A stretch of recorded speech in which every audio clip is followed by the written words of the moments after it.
So we recently talked about Taylor Swift changing some of her old lyrics to appease a feminist mob that doesn't even exist.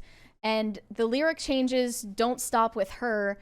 Jill Scott actually, as a teenager, penned a version of the Star-Spangled Banner to address the original sin of our nation, slavery, and changed all of the lyrics to race bait. And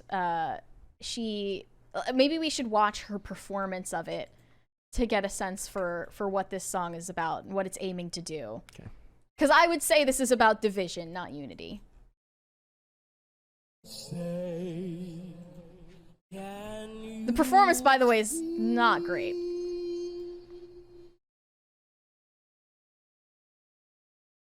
By the blood in the street. I'm already over it. At this place. Feels like you had me in the first half, not gonna lie. Nope.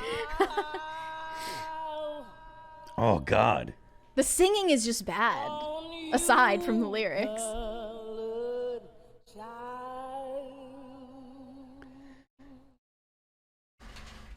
Disgusting. Whose blood built this land?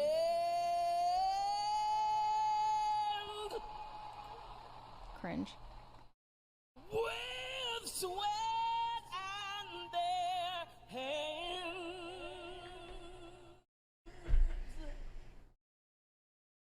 but you'll die in this place, and your memory reigns. The singing is just so bad. Yeah. Doesn't do the song justice, and the song is bad too. Does this truth hold any weight?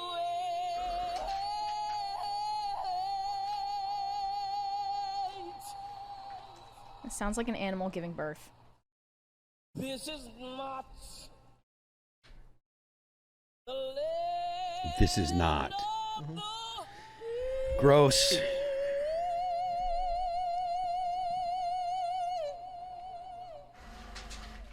but the home. There's a $20 one. We'll wait.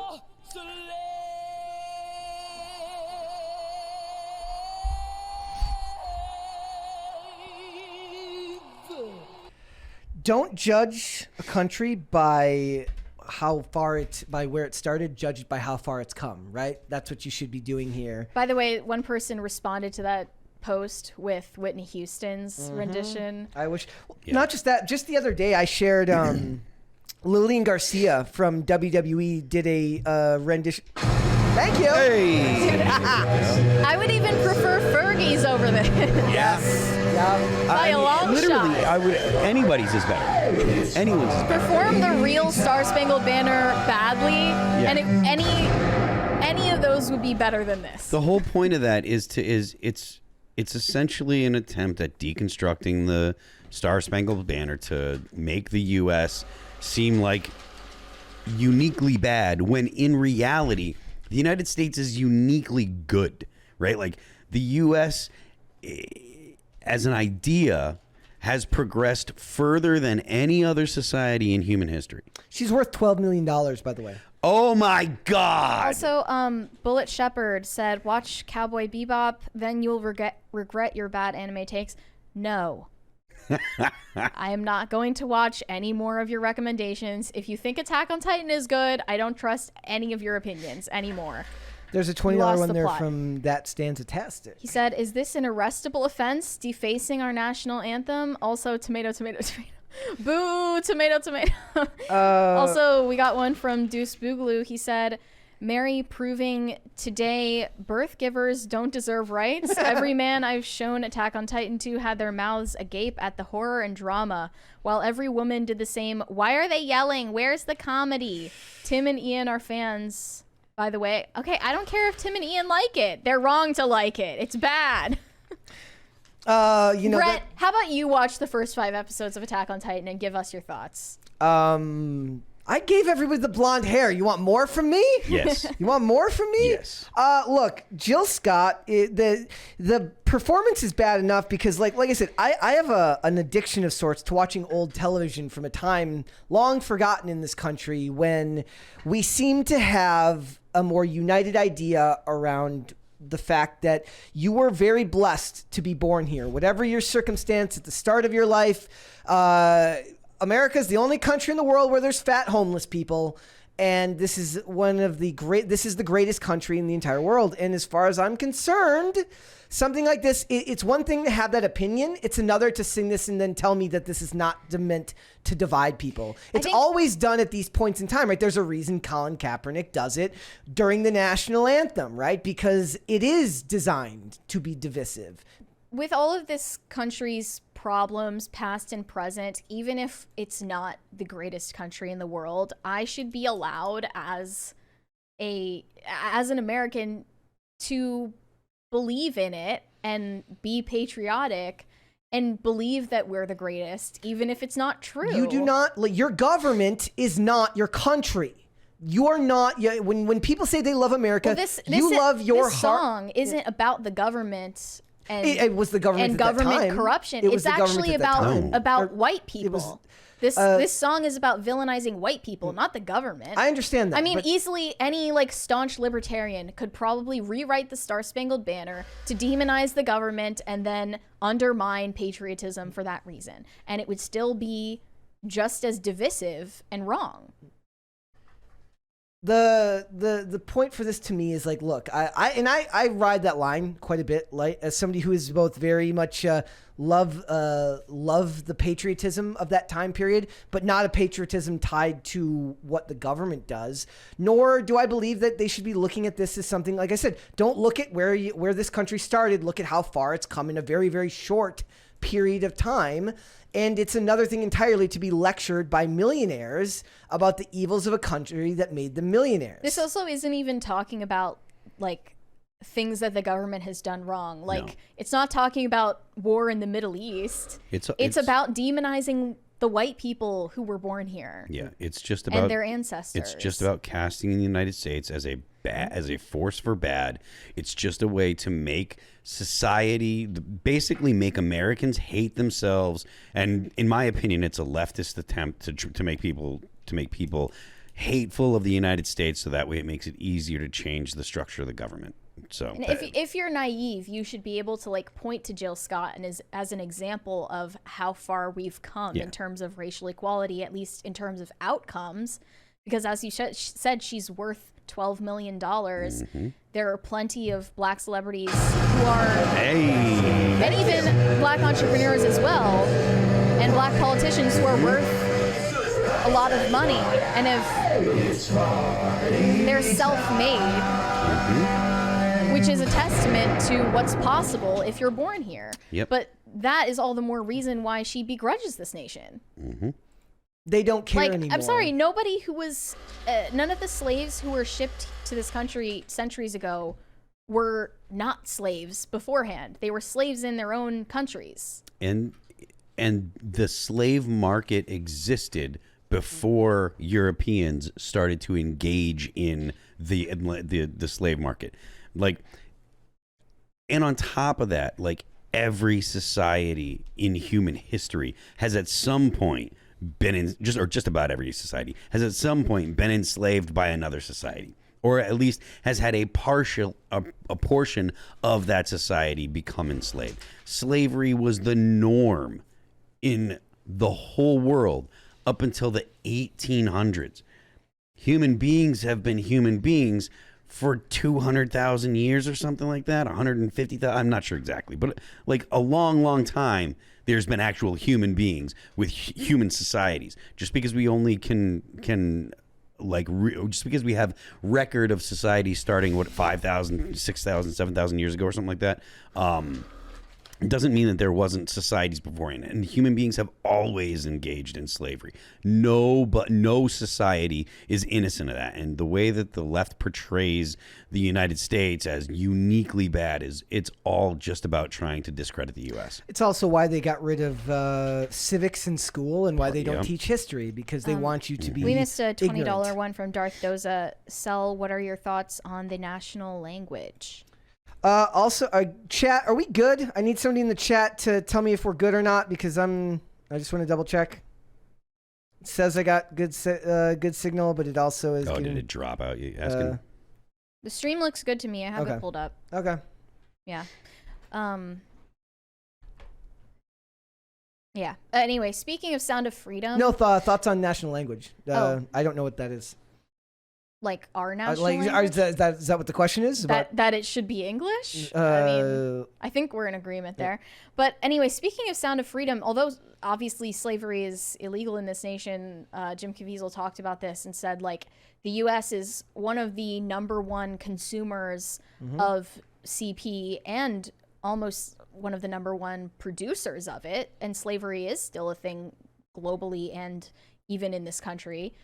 So, I mean, that's not totally in our past, but you can't really race bait with that. Yeah. And when we attempt to talk about it, it's silenced by the same media that's applauding her. If you talk about like modern day slavery, the people that are concerned the most about slavery seem to not be concerned with the most prominent modern day slavery. Yeah, they're interested in talking about past slavery. They're not interested because in you talking about can't because you can point to that to not actually have to come up with a solution other than reparations or some other political discourse that would allow them to pump money into it. Yeah, but I mean, also I think that there is a lot to the fact that if the conversation is about slavery and it is successfully pointed out that slavery still exists and it's not really race-based anymore. It's a lot of times it's mostly sexually based or whatever, and stuff like that. Then it takes a whole lot of steam out of the argument, because now the argument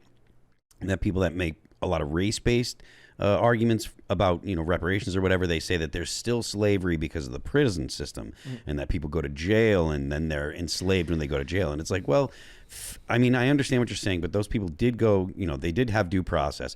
They went through the legal system, and the people that that need the attention about slavery today are getting looked over because people are making an attempt to basically get a political, handout based on past slavery, as opposed to that same money that would be given as a political handout being used to address actual real slavery today.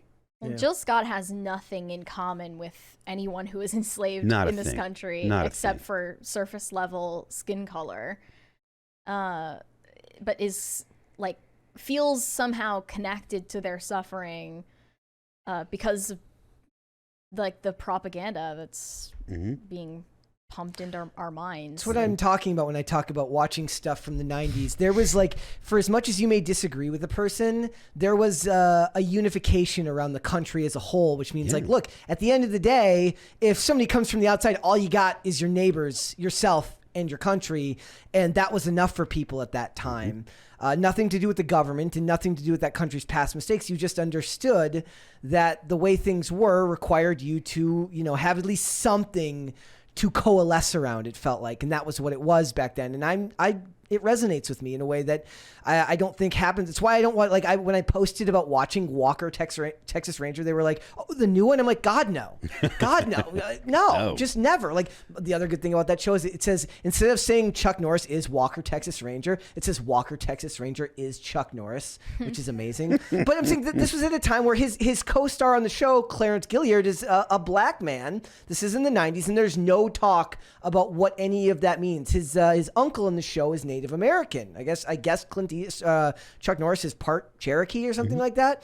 But it's there was more unity back then when you had something you could universally believe in, like love of country, than there is now, where everything's been broken apart, deconstructed, and separated for the good of the people who are making you hate your neighbors because it's profitable for them. And I don't know a way to fix any of this. I really don't. But hearing that after seeing the Whitney Houston performance, seeing all of these ones, or we joked After seeing the Creed performance. yeah, we used to be a country. Yep. Or even the Lillian Garcia one on SmackDown 2 days after 9/11. Like, that was a time when there was unbridled patriotism. Should you have had universal faith in your government? God, no. But you should. But loving your neighbor or the people that you share land with, that is important. So. The truth is, I'm just sick of the ingratitude and people like this spitting on the country that gave them the opportunities they have to be as wealthy as they are. Jill so Scott would have tiresome. never been able to build her career and success and wealth anywhere else on the planet, and is now spitting in the face of the society that propped her up. I don't know who she is. What does she do? She's a singer. She's been around for a couple of decades. I mean, now. did she have rhetoric like this in the 90s? Not in the songs that I heard. Because it wasn't back then, fashionable. but, It's don't pretend to have convictions if you didn't have them when it wasn't as fashionable. In the 90s, it really and the is. 2000s. It is so fashionable. And I think back to the 90s, there were people that were that had these kind of opinions that she's expressing, but they were kind of the butt of the jokes. I forget what movie it was, but there was that song, "I'm black, y'all, and I'm blacker than black, and I'm black, y'all." I forget what it was. It was a movie from the 90s. But I think it was the Wayans brothers or something like that, and they were lampooning people that were politically that used their race as politics.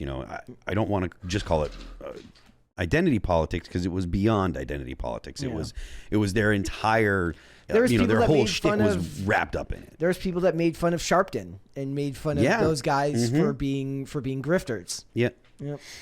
All right. And it is also particularly awful because it's the national anthem. CB4, thank you, Rhaegar. Because CB4, because it was the national anthem, and it's like I said, if you can't come together around children being abused, what can you come together around? If you can't come together around your national anthem, what hope do you have? You have no hope against a country that's far more unified than you. That's for sure. So. And this is the reason why that's important in these topics, is because this is not anyone can ignore a politician talking about this stuff. It's a lot harder when it's being pumped into the culture that exists around you. Thanks for watching. Listen to full episodes of Pop Culture Crisis on Spotify. Keep up with us on social media and make sure you subscribe and ring that bell so you never miss the show. Bye, guys.